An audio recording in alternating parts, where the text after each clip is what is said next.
Hello, everyone, and welcome to the Writers Class. I'm Jade. Yes, I have to be excited like this because Winona's not here to be excited, so I have to be excited. Just in case I forgot you didn't hear me, I'm Jade. Oh my goodness, it feels so weird to say that and have no one interrupt you. This feels weird. I'm sad that Winona's ill and she can't interrupt me while I'm doing my spiel, but yeah, this feels nice. I feel like I'm in the big girl chair. I like the big girl chair. I like it very, very much. Okay, anyway, y'all are here to talk to me about that. I wanted to tell you about our books. We wrote literary life guides with pop poetry, and I thought divorce was bad with other life lessons, and I thought being grown up was easy. If only out with me, a memoir and verse, the Widow's web series, and for in coffee, all of it, where you get your audiobooks. And if you want to, you can check out my favorite book. Yes, it's not an audiobook yet, but it will be soon. And I thought I did my journey alone. And you can find everything about your ladies on www.andithoughtladies.com. Oh, I even got to do my show person voice today. This was exciting. .com. I'm saying it one more time. Okay, I'm done. Y'all aren't here to hear about me and talk and hear about me. You're here to hear from our wonderful guests. Wonderful guests, would you like to introduce yourself? Yeah, frozen. I'm sorry? Would you like to introduce yourself? Yes, I would. My name is Francine Rodriguez, and I'm the author of A Woman's Story. Fabulous. And our other guest that just came in today, we really appreciate it. Would you like to introduce yourself? So Francine is the author here, so that you are interviewing. So Francine, go ahead. Okay, thank you, Wandra. And Wandra is also the author of Sanju, which is another book that was published by Madville. It came out in 2021. So yeah, I want to say hi, Wandra, while you're up there. Yeah.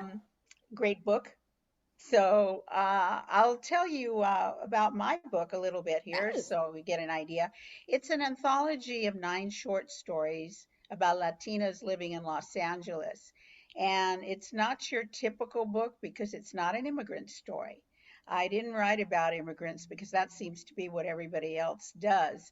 I wrote about women who are already living here and their lifestyles and the changes that they go through in their particular lives. Um, it was a kind of hard journey to get this book out there. When I wrote the stories initially, I showed them to some friends and family, and they were really down on it. They said, you don't want to publish these stories. They're too dark, they're too gritty. Plus, that nobody wants to read about Latinos. They don't want to read that kind of literature. You should write about something else. But I was determined to get these stories out. They were stories that were told to me when I worked in the field of law and psychology. Also, I used to do asilo politico, which is political asylum for refugees who were coming across the border from Central America. So I had a lot of these stories in my head, just kind of roaming around there. And I decided to put them to paper. And I finally finished, and I sent the stories out, and I got some contacts from agents, but they said things like, well, can you change the ethnicity of the women? Or how about you use a different name when you write? And I said, no, I'm not going to do that. That's not who this is about. That's not who I am. And they told me flat out, well, you aren't going to be able to publish these. You won't have a market for them, and they're too dark. Can you write something happier? And I said, well, the stories aren't really happy. Some of them do have decent endings, but they're real stories about real people. So I can't really change them. That wouldn't be right. So I thought, okay, well, let me start seeing where I can go with this. So I went ahead and I sent out some stories to literary journals. And the first one I sent out was Smiley and Laughing Girl. It's a story about a formerly incarcerated gang member who has her baby in prison and subsequently comes out to the outside and tries to raise her child.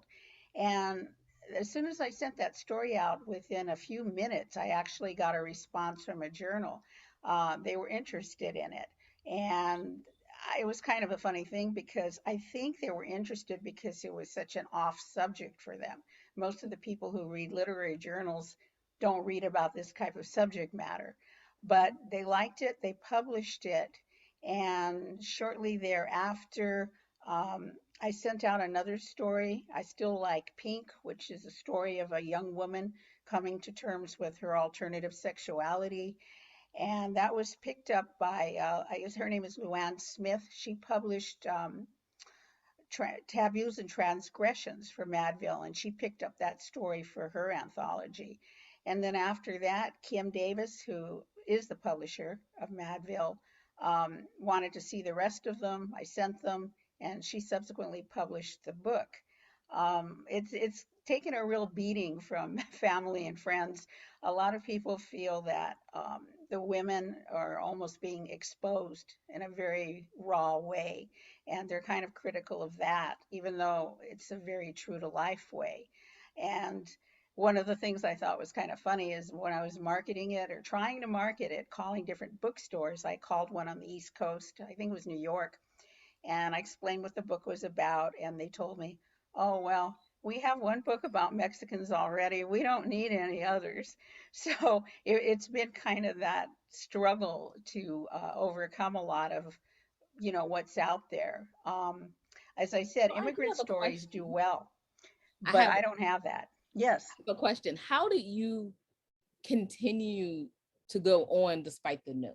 I mean, I know you explained it a little bit, but I want to go into more of that because as writers, we do face a lot of rejection. Even Yes. family, friends, they're like, Yes. why are you writing this? What are you doing?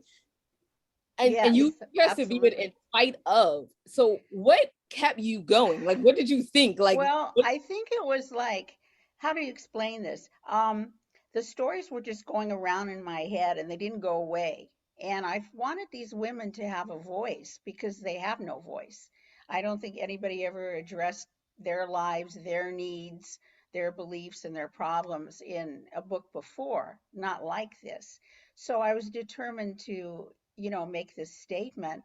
The other thing that is interesting to me is I have two previous books, and the first book also had to deal with immigrants in a different setting, but it wrote itself, so to speak, if you know what I mean. absolutely. It just took me so little time. The chapters just flowed. Same thing with these stories. They were so clear in my head and I visualized them so well that when I sat down to write, it took me maybe less than 5 months to get all of the stories down the way I wanted to tell them. And that told me somehow that they were right. They weren't coming from research or secondhand or third hand.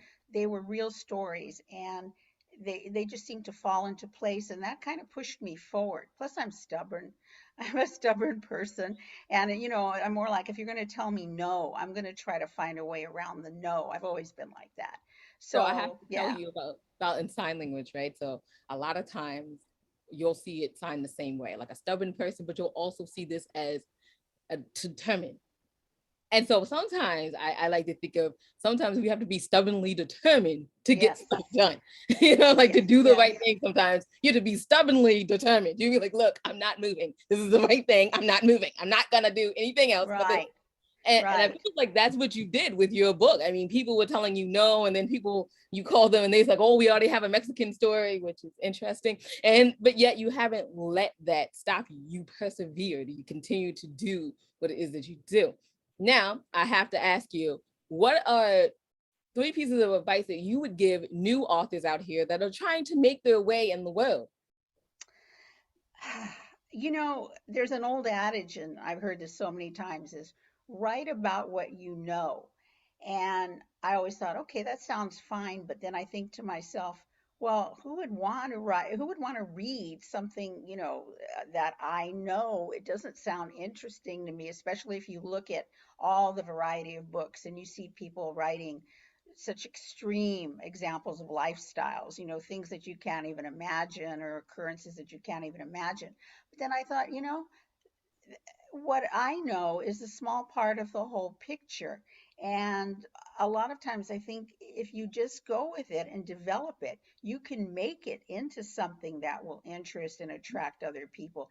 Because you know what? You're giving them a chance to look at the world through somebody else's eyes, through somebody else's experience. And that's what also kept me writing, because I thought to myself, this is a different take on the world. It's not the immigrant take. It's not, somebody of not of colors take on how things are. It's a particular group of women's take on the world, how they see it, how they cope with it, how they survive.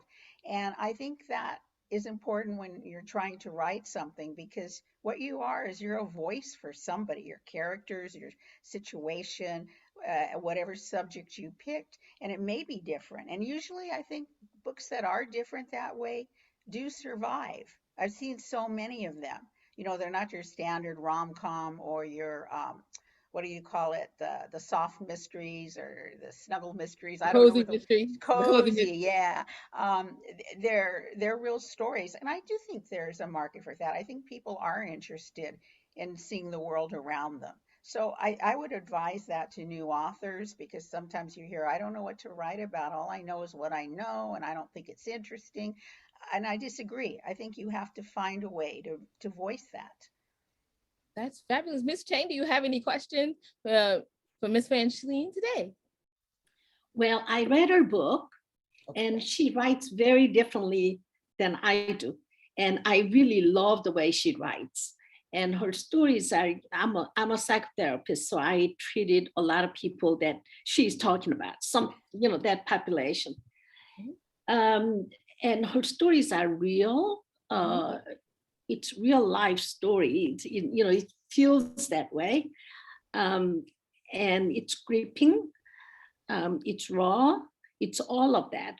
But, it's important to show that segment of people. I read quite a few books written by African Americans nowadays, because it looks like they're having the moment, because there are a lot of good books out there to read. And, I don't know why people said, change the ethnicity of the characters. I just don't get that. I mean, we are talking about race so much now. We are talking about diversity so much now, and this is part of it, because you are, like you said, you are writing about certain segment of people, a certain region of the nation too. But it's also a human story. A lot of people go through this. It doesn't have to be necessarily, Hispanic American, Latina. It can happen at any corner of the world. Actually, some of the experience they face, some of the situations they face. I mean, it just touched every story touched my heart, and it's so real. It's so real, So I really appreciated the way I've been saying this. I really love the way she writes. Thank you, Andra. You That know, is what you so said fabulous. is important. I was just thinking about that. It isn't unique in totally to Latinas. Some of the cultural experiences and the sociological information is, but you know what?